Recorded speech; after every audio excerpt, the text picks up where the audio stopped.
कहीं तो है सपना और कहीं याद, कहीं तो हंसी रे कहीं फरियाद। पल छिन तेरे मेरे जीवन की यही बुनियाद।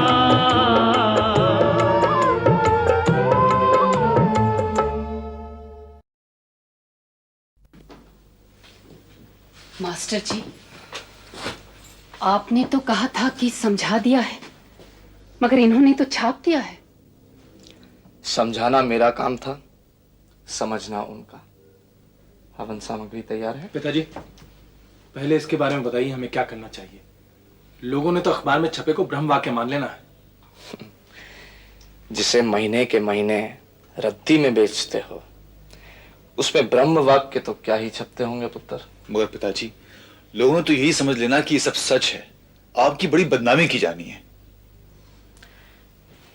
तेरे नाना भाई आत्मानंद जी कहा करते थे कि लोगों से नहीं डरना चाहिए, डरना सिर्फ भगवान से चाहिए।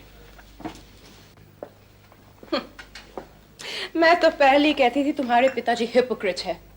अब पढ़ लिया ना अखबार में। लोचन, ये सब बकवास है। क्या ये बकवास है कि रोशन का होटल खुला, उसकी कोठी बन रही है? ये बात भी तुम्हारे हिसाब से झूठी होनी है। तुम तो अपने पिताजी के इतने बड़े भगत हो कि तुमने ये भी नहीं मानना कि उन्होंने सतबीर का प्रिंटिंग पब्लिशिंग का बहुत बड़ा कारोबार चला दिया है। मैं सिर्फ ये कह रहा हूं कि पिताजी ने आप अपनी कुर्सी का कभी कोई फायदा नहीं उठाया। उन्होंने कभी सरकारी कोठी या गाड़ी तक नहीं ली।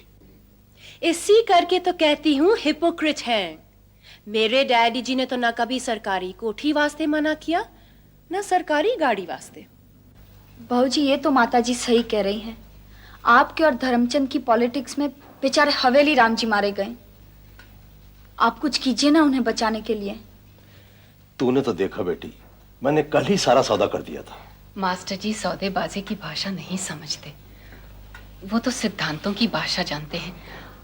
कुछ ऐसा करो जिससे उनकी कुर्सी भी रहे और सिद्धांत भी। उसी में तो दिक्कत है। आपने ही उन्हें मुसीबत में डाला बाबूजी, अब आप ही उबारिए। अगर आप रोशन के होटल के लिए फाइनेंस अरेंज नहीं करते तो ये वावेला नहीं मचता। कहां से कहां के कनेक्शन मिला दे हैं मेरे यार। कि साहब, आप सप्लाई के मिनिस्टर हैं। हाँ जी। आपकी बहन वीरा वाली का लाला वृषभान से कभी रिश्ता होने वाला था। हाँ जी। कि जी, आपकी बहन को लाला वृषभान से एक बेटा है जिसे आपने पाल पोस के बड़ा किया है। हाँ जी। कि लाला वृषभान की बहू मंगला को सप्लाई के ठेके मिलते हैं। हाँ जी, उनकी फर्म को शुरू से ही मिलते आए। इस मंगला के बाप लाला हरशरण दास बर्फ वाले ने आपके बेटे की कोठी और होटल के वास्ते पैसे का इंतजाम करा है। हाँ जी। तो बोलो, आप घूसखोरी के इल्जाम में अब कैसे कह दोगे ना जी? अरे कोई इन उल्लू के पट्टों से पूछे कि क्या मास्टर हवेली राम ने गद्दी संभालकर यह लिख दिया था कि आइंदा से मेरे तमाम रिश्ते नातेदार सब अपना अपना धंधा छोड़कर और फकीर हो जाएंगे, और अगर हो भी जाते तो क्या तुम उन्हें बख्शते? ये सारी दुनिया जानती है कि मास्टर हवेली राम तो संत आदमी। अरे तुमने उन पर कीचड़ उछाली है कि नहीं? ये सब आपका कराया हुआ है श्यामलाल जी। आप घड़ियाली आंसू बहाने की जरूरत नहीं। आंसू बहाने में मेरे को कभी कोई यकीन नहीं रहा प्रिंस। मैं तो सिर्फ ये बताने आया हूं कि ये किसका कराया हुआ है और जवाब में तुम्हें क्या करना चाहिए। पहले तो आप ये बताओ कि आपको यहां भेजा किसने? मेरी अंतरात्मा। वो बोली कि श्यामलाल, तू तो लंपट आदमी, इसीलिए लंपटों की दुनिया की समझ रखता है। संत हवेली राम मारा जा रहा, उसे बचा। मैं अपनी रक्षा खुद कर सकता हूं श्यामलाल जी। मैं तो सिर्फ आपकी मदद करने के वास्ते आया हूं जी।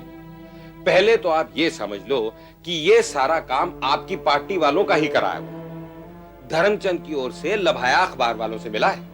अगर ऐसा है भी तो ये भी कि आपके दफ्तर में धर्मचंद जी के खिलाफ कोई मसाला हो, वो दे दो। उससे क्या होगा? ऑपोजिशन वालों से हमला कराएंगे। नहीं। नहीं कैसी जी? धर्मचंद भी तो आपके खिलाफ ऑपोजिशन वालों से हंगामा करा रहे हैं। पिताजी, ये तो ये ठीक कहते हैं कि आप ईंट का जवाब पत्थर से दो। मैं ईंट पत्थर की राजनीति नहीं करता पुत्र। आओ बेटी, इधर भीतर ही बैठे हैं। अच्छा, श्यामलाल जी यहाँ भी पहुंचे हैं। क्यों, धर्मचंद जी से फुर्सत मिल गई? अजी धर्मचंद जी और आप तो आपस में ही इतने बिजी रहो हो कि आपको हम जैसों के लिए टाइम ही ना मिलता। आप सुनाओ, आप उनके दरबार से इधर कैसे आ गई? ये उधर ही से आ रही हैं हवेली राम जी। हम हवेली राम जी की तरफ से ही उनसे बात करने गए थे। और श्यामलाल जी, आपका काम हो गया हो तो आप यहाँ से तशरीफ ले जाइए। हमें हवेली राम जी से कोई जरूरी बात करनी है। अजी मेरा काम तो मास्टर हवेली राम को सावधान करना था। ये है संत, और धर्मचंद जी और आपके पिता हैं पॉलिटिक्स के पुराने पापी। वाह, पहले तो मास्टर हवेली राम जी को आगे करके धर्मचंद जी को खत्म किया, अब धर्मचंद जी को आगे करके मास्टर हवेली राम जी को खत्म कर रहे हैं। हाँ, रिफ्यूजियों का गुट को खत्म कर देंगे तो बस उनका दिल्ली का ही गुट बचेगा। आप यहाँ से जाते हैं कि नहीं श्यामलाल जी? जाते हैं जी, और इतना आप और समझ लो मंगला जी, मैं तो जा रही हूं, लेकिन मास्टर हवेली राम की गद्दी इतनी आसानी से नहीं जाने दूंगा। ऑपोजिशन की सारी ताकत लगवा दूंगा इनके पीछे। यही बुनियाद। आप इनकी बातों में मत आ जाना हवेली राम जी, सारे झगड़े की जड़ यही है। मैं किसी की बातों में नहीं आता। बातों में तो आना भी नहीं चाहिए मास्टर जी, लेकिन कोई भलाई की बात कर रहा हो तो उसे जरूर सुनना चाहिए। आपने कल रात बर्फ वालों की बात ना मानकर बहुत गलत किया। अगर मैंने अखबार में झूठे इल्जाम छपने के डर से अपने भतीजे लभाए को ऑर्डर दिला दिया होता तो वो भी तो एक गलत काम होता लाजो जी।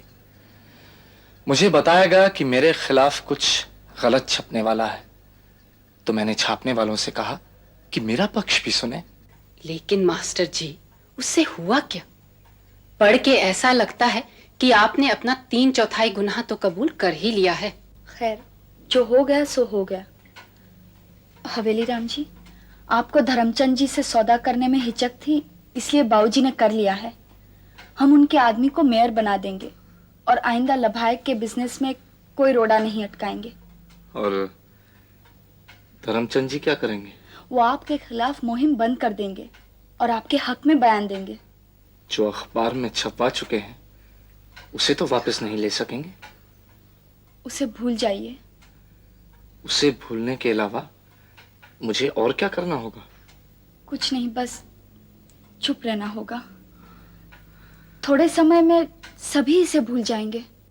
ये ठीक कहती है मास्टर जी, बड़ी सी बड़ी बात आई गई हो जाती है। जहां बड़ी से बड़ी बात आई गई लगती है लाजो जी, वहां टुच्ची बातों का बोलबाला होता रहता है। इसकी बात समझने की कोशिश करो। क्या समझो लाजो जी? मेरे खिलाफ एक हंगामा होगा और मुझे बस बेशर्मी से मुस्कुराते जाना होगा। आपको सिर्फ ये कहना हुआ मास्टर जी कि सारे इल्जाम झूठे हैं। ना इससे कुछ ज्यादा कहने की जरूरत है, ना इससे कम। मेरे कह देने भर से क्या दुनिया मान जाएगी कि मैं ईमानदार हूं? तो क्या अखबार के लिख देने भर से मान जाएगी आप बेईमान हैं? जितना वजन आपके दुश्मनों की बात का है, उतना ही वजन आपकी बात का है। और आपने ये नहीं बताया माता जी कि दूसरे अखबारों में कल हवेली राम जी के हक में भी बहुत कुछ छपने वाला है। आप लोग छपवा रहे होंगे। जो आज छपा है वो भी तो धर्मचंद होरी ने छपवाया है। वैसे पिताजी, आप बताओ, आपके मन में क्या है?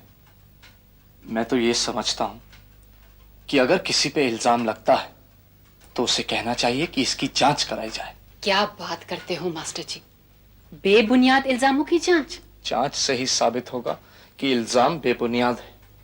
पिताजी, इस तरह के इल्जामात तो पॉलिटिक्स में लगते ही रहते हैं। इस तरह तो होते होते ये हालत आ जाएगी कि राजनीति में खून के इल्जाम को भी इल्जाम नहीं माना जाएगा। हवेली राम जी, आप जरा ये भी तो सोचिए कि जांच की मांग होने का मतलब है आपका इस्तीफा। आप महकमे के इंचार्ज बने रहें और आपके खिलाफ जांच हो, ये मुमकिन नहीं है।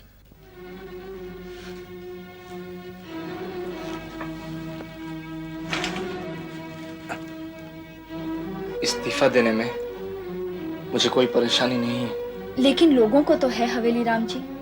आपके इस्तीफे से अफवाहों का बाजार गर्म होगा।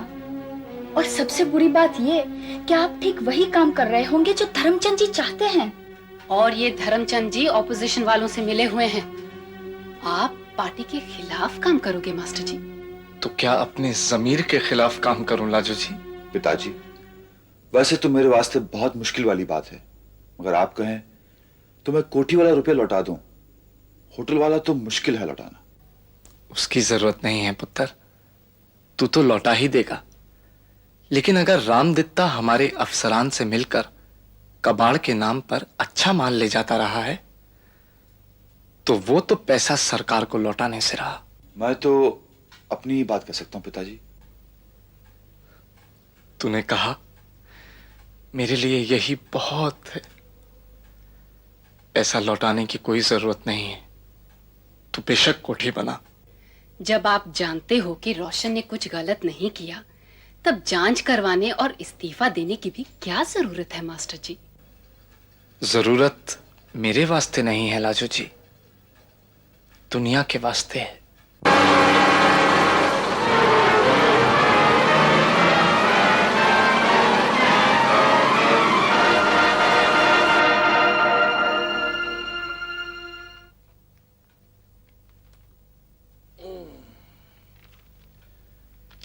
हवेली राम का इस्तीफा, भ्रष्टाचार के गंभीर आरोप, जांच के आदेश।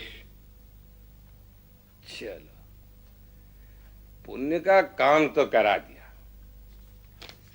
हाँ, अब सभी जजमानों से बकाया दक्षिणा वसूल की जाए।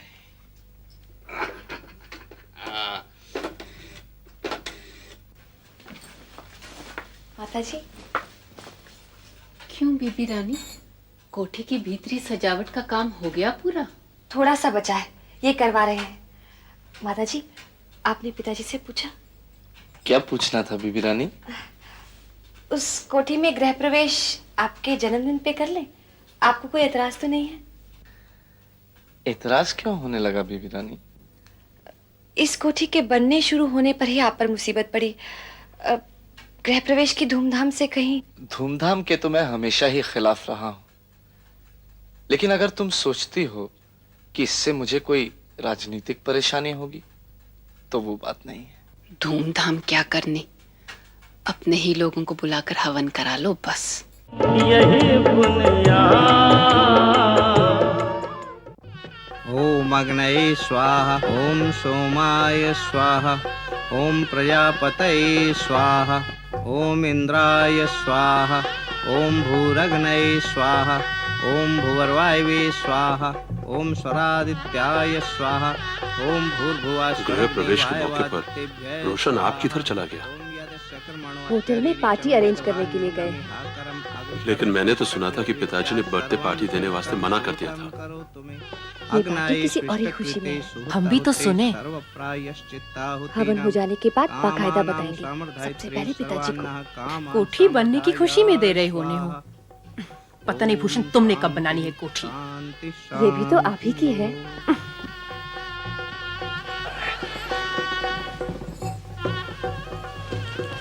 लो जी, हवन तो हो गया। बधाई होवे मास्टर जी, सारी जिंदगी हवेली राम कहलाई। हवेली आज बनी 72वें जन्मदिन पर। मेरी कहाँ, बच्चों की है लाजो जी।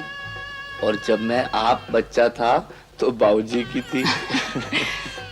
बीबी रानी, रोटी शोटी खिलाओ सबको। बर्थडे पर तो केक शेक होना चाहिए। बीबी रानी, केक का हमारे यहाँ क्या काम? यहाँ से होटल जा रहे हैं पार्टी में, वहाँ केक भी खा लेना बहू। पार्टी के लिए तो मैंने मना किया था। ये पार्टी किसी और खुशी में है। मुबारक हो मास्टर हवेली राम, जांच कमेटी की रिपोर्ट आ गई है और उसमें आपको हर इल्जाम से बरी किया गया है। और बाबूजी वो भी तो बता दीजिए ना। हाँ, मुझे पता चला है कि अगले रिशफल में मास्टर हवेलीराम फिर मंत्री बनाए जाएंगे। उससे मुझे कोई दिलचस्पी नहीं। मैं तो संतरी ही भला हूं। बल्कि हरशरण दास जी, मैं तो ये कहता हूं कि 60 साल से ज्यादा उम्र के जितने भी हम लोग हैं वो सब राजनीति से रिटायर कर जाएं और मैदान मंगला और सत्यवीर की पीढ़ी के लिए छोड़ दें। रहनुमाई के लिए आप तजुर्बेकार लोगों का मौजूद रहना जरूरी है पिताजी। हमारे तजुर्बे से कुल एक बात सीखो पुत्र, कि कोई भी इंसान, कोई भी राष्ट्र उतना ही महान या टुच्चा होता है जितना कि उसे प्रेरणा देने वाला विचार। आजादी की लड़ाई लड़ते समय हमारे मन में भारत की महानता की एक तस्वीर रही। हम ये मानकर चले कि अलग अलग होते हुए भी हम सब सांस्कृतिक एकता के सूत्र में गुथे हुए हैं। उधर अंग्रेज हमें ये समझाते रहे कि हम बहुत घटिया हैं। उनके आने से पहले हम कभी एक नहीं थे और उनके जाने के बाद फिर बट जाएंगे। आगे क्या होगा ये इस पर निर्भर है कि तुम लोग भारत की महानता पर विश्वास करके चलते हो या घटियापन पर। व्यावहारिकता के नाम पर घटियापन को चुनोगे तो देश और घटिया होता चला जाएगा। वाह मास्टर जी, आप तो खुद ही भाषण देने लग पड़े। और जब आप भाषण दे ही रहे हो तो ये भी बता दो कि खाली महानता के सपने देखने से काम नहीं चलता, टुच्चेपन से भी लड़ना होता है। मगर लाजू जी, अब आप आपस में लड़ने मत लगना। परजाई जी लड़ते हुए का फोटो खींच लेंगे। आज तो फोटो जरूर खींचेंगे। Ready, steady, smile.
लो,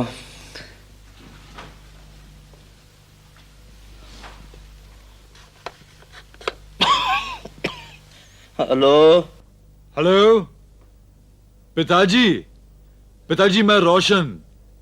हैप्पी बर्थडे पिताजी। रोशन पुत्र, अब तो तेरी आवाज सुनने को भी तरस जाता हूँ। कहाँ से बोल रहा है? न्यूयॉर्क से? हांगकांग से पिताजी। न्यूयॉर्क से तो मैं पिछले हफ्ते ही टोक्यो आ गया था। आपको काकी ने बताया होना है। मुझे कोई कुछ नहीं बताता। बताता भी है तो कुछ समझ में नहीं आता। तू अपने को ही ले, हमेशा भटकता ही रहता है।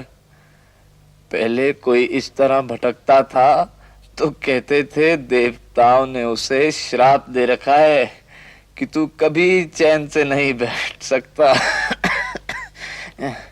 घर कब आ रहा है पुत्र? मैं तो कल ही आ जाता पिताजी, लेकिन शीतल साहब की यहाँ एक बहुत ही जरूरी मीटिंग हो गई। मैं अब बस निकलने की कोशिश कर रहा हूँ। शाम तक मैंने वहां जरूर पहुंच जाना है। और पिताजी, आपकी तबीयत कैसी है? काका बता रहा था कि आपको दमे की शिकायत आने लगी है। अरे मुझे कुछ नहीं हुआ है, तू अपनी फिक्र कर। इस तरह हवाई जहाजों में घूमना, होटलों में खाना खाना, ये ठीक नहीं है पुत्र। घर की रोटी खाने वास्ते मैंने आज ही पहुंच जाना है और फिर महीने भर तक घर की रोटी ही खानी है। हाँ, जरूर आ जाना पुत्र। हाँ ठीक है, मैं बीबी रानी से कह दूंगा कि गाड़ी हवाई अड्डे भेज दे। जीता रहे पुत्र।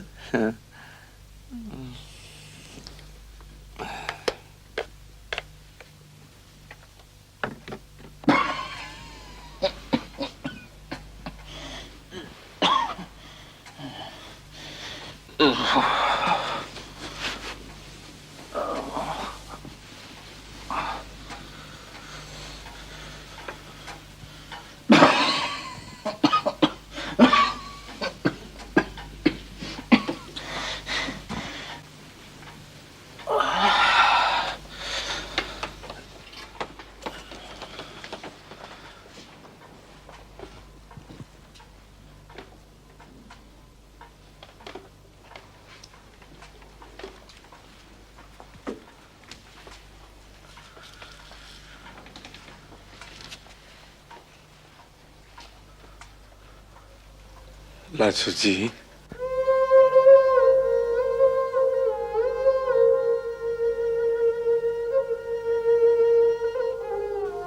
तुम इतनी जल्दी क्यों चली गई लाजू जी? अकेला पड़ गया हूँ, बच्चे भी इधर उधर हो गए हैं। आपको किसी की क्या जरूरत है मास्टर जी? आज आप 90 साल के हो गए हो मगर सीधे तन के चलते हो। आपको तो अपने पांव पर खड़े रहने का वरदान मिला हुआ है। इसे वरदान कहूं कि अभिशाप? ऐसा क्यों कहते हो मास्टर जी? हमारे पुरखे तो प्रार्थना करते थे कि पूरे 100 साल तक जिए। अभी तो आपको 10 साल और जीना है।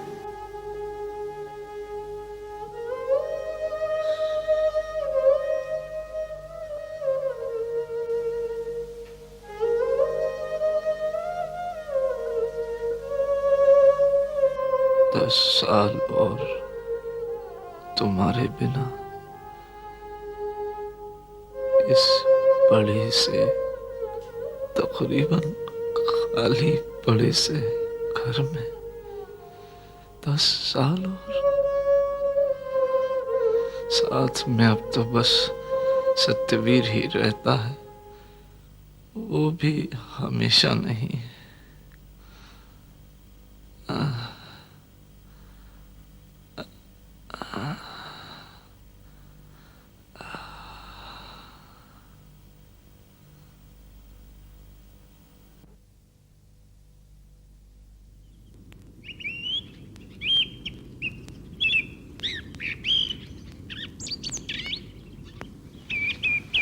सैर का वक्त हो गया।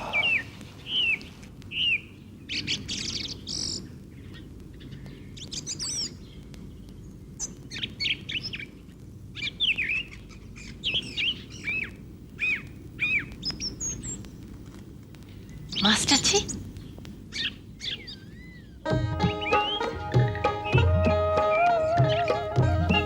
बधाइयां हो गई मास्टर जी।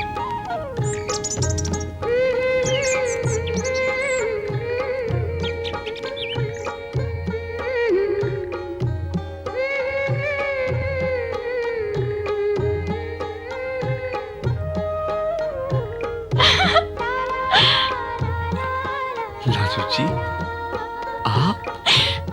माफ करना मास्टर जी, जब जब आप लाजू जी कहते हो ना तब तब मेरे को बहुत हंसी छूटती है। मगर मैं अपने पर जब्त कर लेती हूँ क्योंकि आप तो बहुत सीरियस बंदे हो ना। सुनते तो कुछ ऐसा ही है। आप दिन में कुल एक बार ही हंसते हो। हाँ जी। और रोते तो कभी हो ही नहीं। फिर आप शायरी किस तरह करते हो मास्टर जी? जी, मैं रुमानी नहीं, इनकलाबी शायर हूँ। इनकलाबी शायर भी डरते हैं मास्टर जी? कुछ चीजों से तो डरना ही पड़ता है। आप किससे डरते हो मास्टर जी? दुनिया से? मुझसे?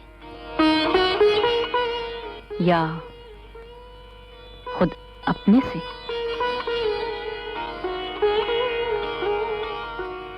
कोई जल्दी नहीं है मास्टर जी, आराम से सोच के जवाब देना।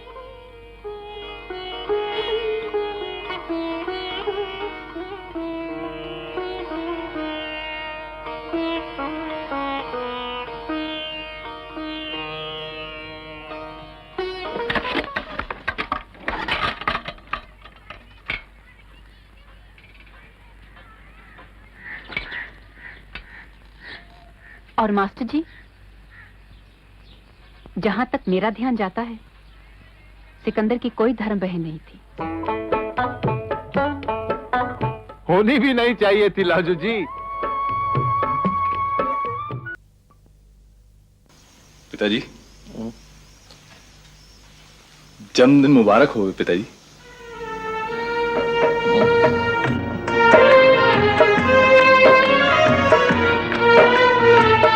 ग्रेट ग्रैंडपा, हमें एक ऐसी चीज मिली है जिसकी आपको बहुत दिनों से तलाश थी। डाइनिंग रूम की एक दराज में मिली। ढूंढने का क्या इनाम दोगे? ग्रेट ग्रैंडपा ने तो कोई सीरियस सी किताब दे देनी है। ये साथ में दादी जी खड़ी है ना? हाँ।